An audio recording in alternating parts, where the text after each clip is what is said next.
Hey all, Blue Star here. Thank you for stopping by to watch another video of mine, Farming Simulator 15. If I remember right, last time we were playing, this is field 16. We had just planted barley on it, fertilized it, and that's where we had left the game. I actually off-screened, that way we didn't just sit here and just watch it harvest and grow and harvest and grow. I actually did a full crop rotation off screen and off camera. As you can see here, when I go into my PDA overview screen, I harvest one crop of each: wheat, barley, canola. Um, so I just want to update y'all what had taken place. And I was actually going to do another full rotation, and I actually noticed that we have I believe it's a great demand that came up.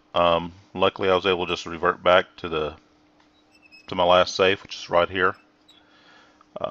And hopefully that'll be opening for us here soon. I think it's right at the 1 or 2 o'clock hour in the afternoon, so we'll have that up shortly, and then we'll take a look at it. Great demand.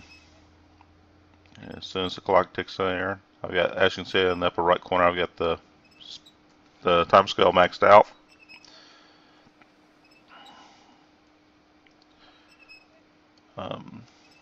Oh, laundry got put out.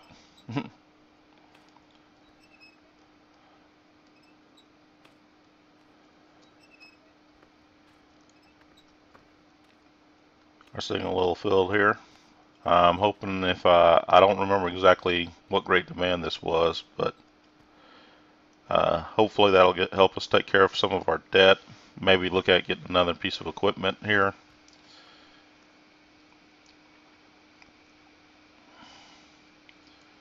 Here comes the 11 o'clock hour.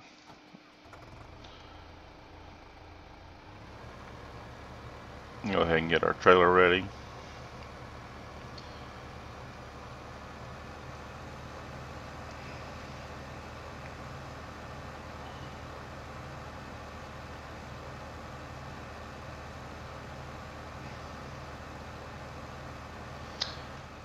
I'm hoping a few of you that's been paying attention to watch my videos noticed that actually I did a little bit of, I called it a test or an experiment, just trying to run a little bit of the game and try to figure out, which crop's going to actually be the best one.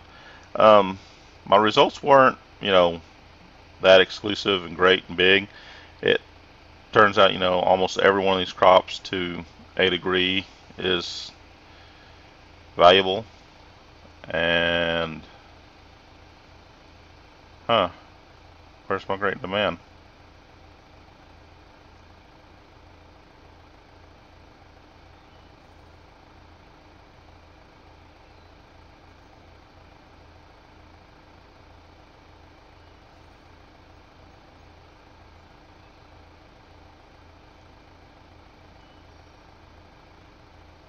There it is. So great demand for flour. Also great demand at flour mill for canola. So we'll slow down and stop time here or return time to normal for a minute. So canola at the flour mill. So they're going to pay 1.7 times the normal value for the next 12 hours for canola. So we can take advantage of this and sell our canola. So we set a course right up right here. It was flour mill. Actually get to see us use this route that we programmed last time. We are doing grain transport, and it's canola. Start at nearest waypoint and drive course to test to make sure the route works here.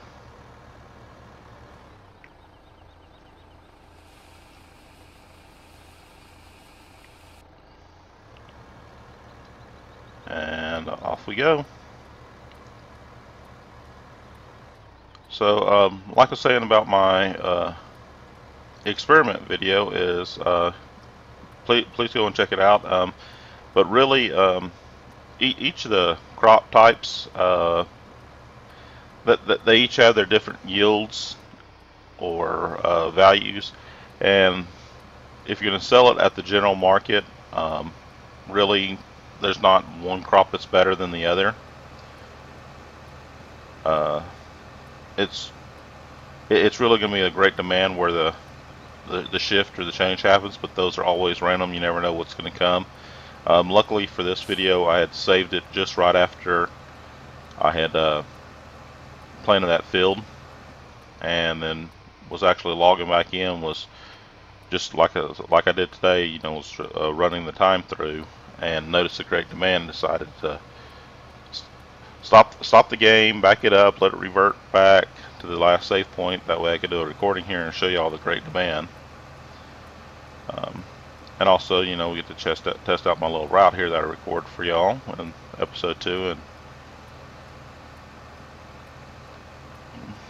make sure our course route's going to happen.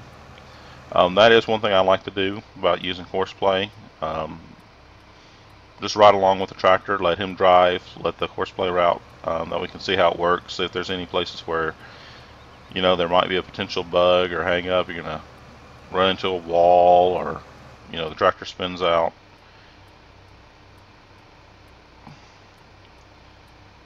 Which doesn't look like there's going to be much of an issue here.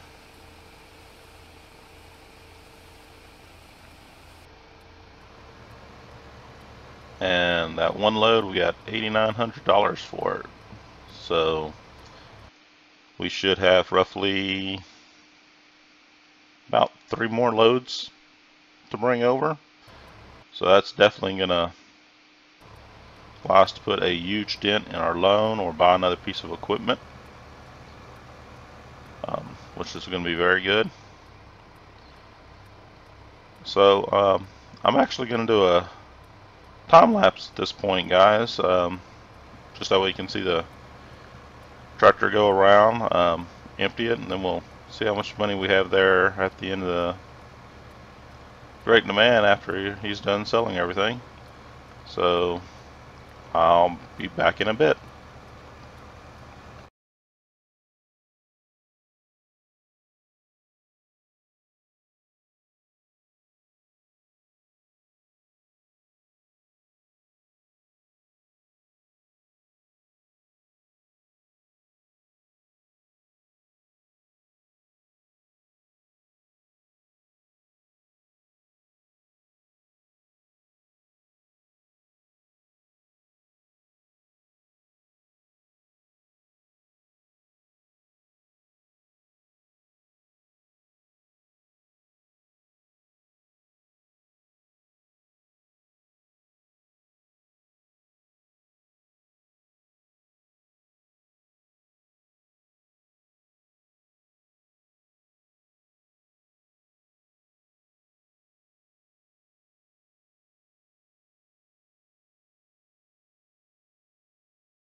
Hey guys, and welcome back. Hope y'all enjoyed the time lapse of selling the harvest there.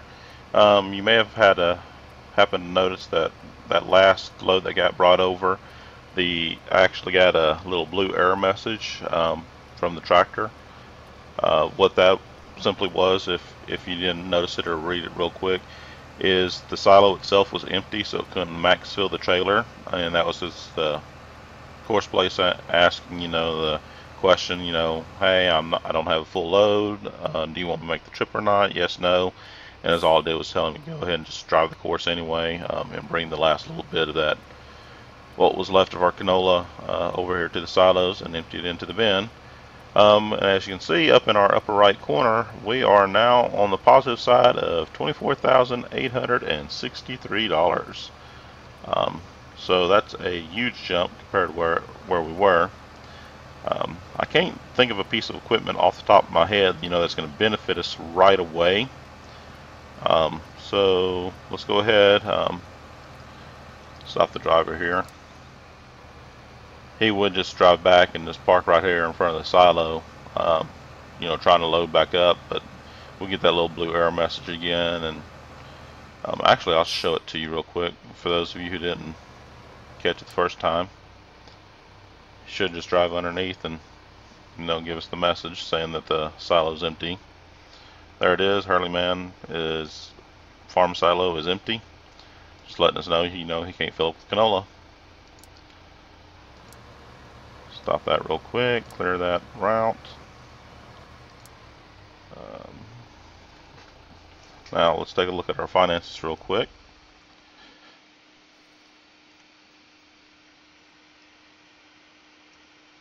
There they are. As you can see, for the last few days, the bank loan that we still have out, which is $115,000, that's costing us $484 a day. We'll double check. I don't think there's any pieces of equipment I can buy with just with a little less than $25,000. Yeah, that won't even let us get another Hurleyman, which won't do us any good. Harvesters are a lot more expensive. We've already got a sprayer. Windrows won't do us no good. Loading wagons.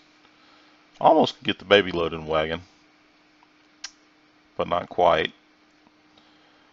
So I think our best course of action here is going to just be to repay some of our loan down.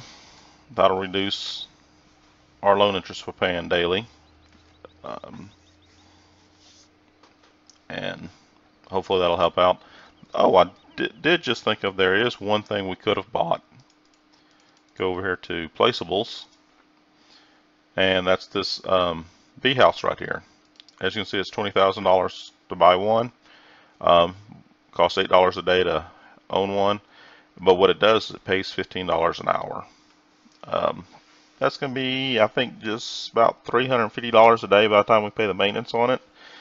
So that is something you can put down, just a little bit of income, especially if you don't mind just letting your computer run. What I could do is, after I finish harvesting that field, is I could buy a bee house here, place it down somewhere, and not plant any crops, and then just max out time. That's if I just want to let the game run. I personally don't like to let the game run unless I'm on the game or playing the game, so we'll look at getting a couple of bee houses in the near future, but I'm not going to do it today because, like I said, I don't just let my game just run while I'm gone.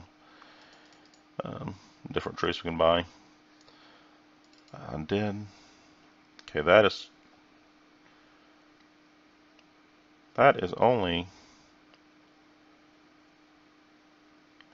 you know what, I'm going to actually buy that. I'm going to buy the pressure washer here.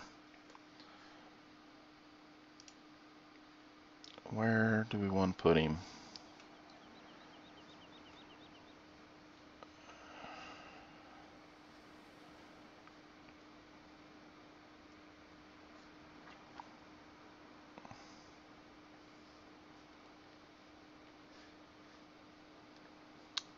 Where's a good spot to make our washing zone?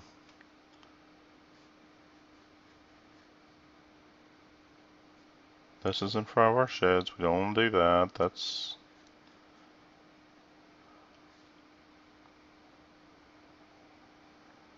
guess we could do it right here by the fuel tank.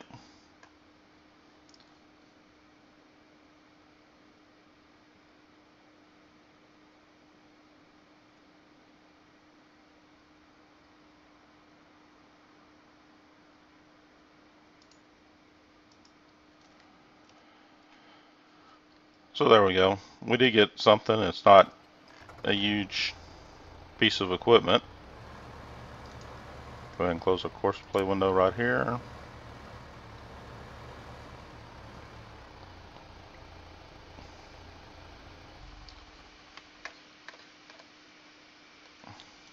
pressure washer and go ahead and start blasting, clean off our equipment here.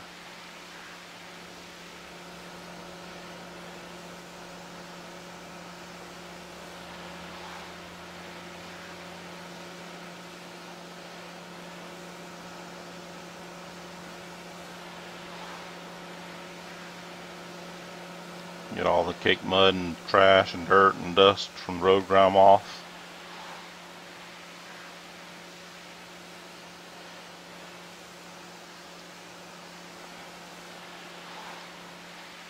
Now that was something that when the game first got released just about a year ago, people were having problems cleaning this front weight right here. Since then, the few of the patches that's come out, that's been tweaked and worked on a little bit, so it cleans up a lot better, easier. It still is truth, you know, I can stand here and just hold in one spot and you can sit here and watch the whole entire trailer get clean, but I actually like to wave it around and actually, you know, spray the different parts of it. Just makes it look better, at least in my opinion. Feels like I am actually trying to wash it, more realistic. And there we go, he's pretty and cleaned up.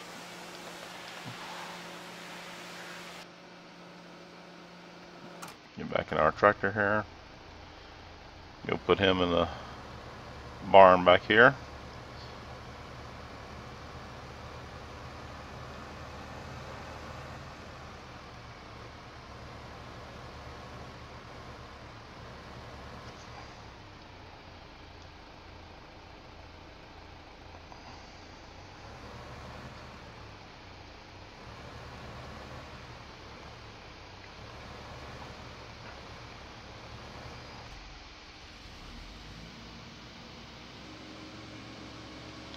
Pull our combine out and wash him next.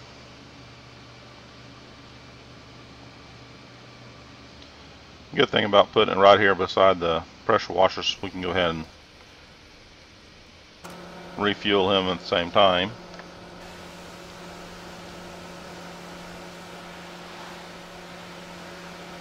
It'll probably put us back in debt, you know, having to refuel this beast here.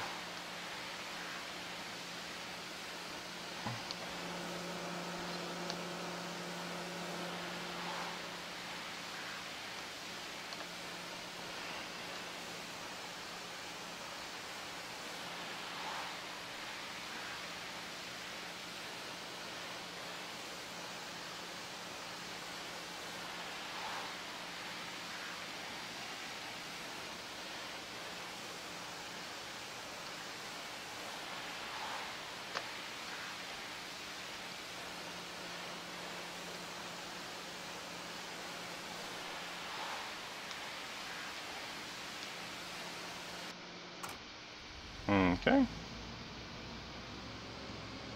Let's get him clean backed up.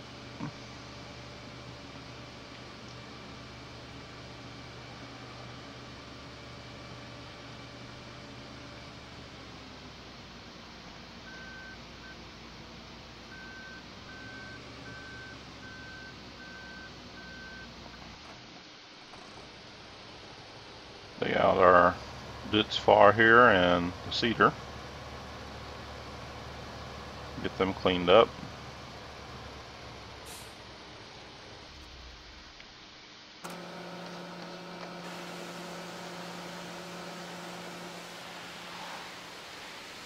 Clean the front weight here.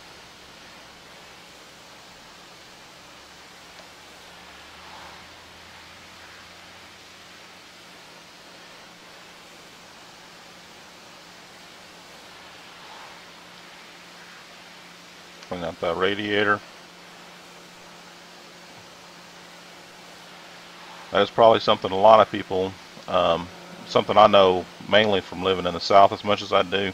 That is one of the most probably important things to clean on your car that people forget, is clean that radiator out on the front of your vehicles, your tractors and stuff. That way you get proper airflow through there to stop the engine from overheating, especially these big tractors, because you know they don't have a lot of speed, but they do a lot of work, a lot of horsepower. So So keep that radiator cleaned out, all the bugs, trash, dirt that gets in there.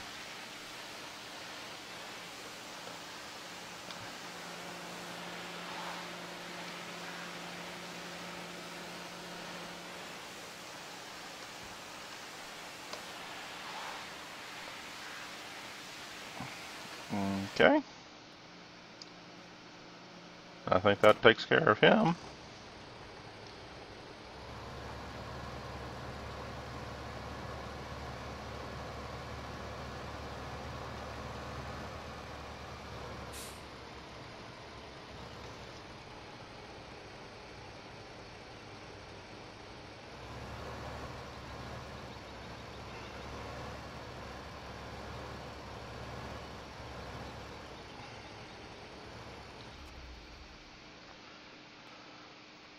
And there we go, guys. Oh, do we need to clean the fertilizer?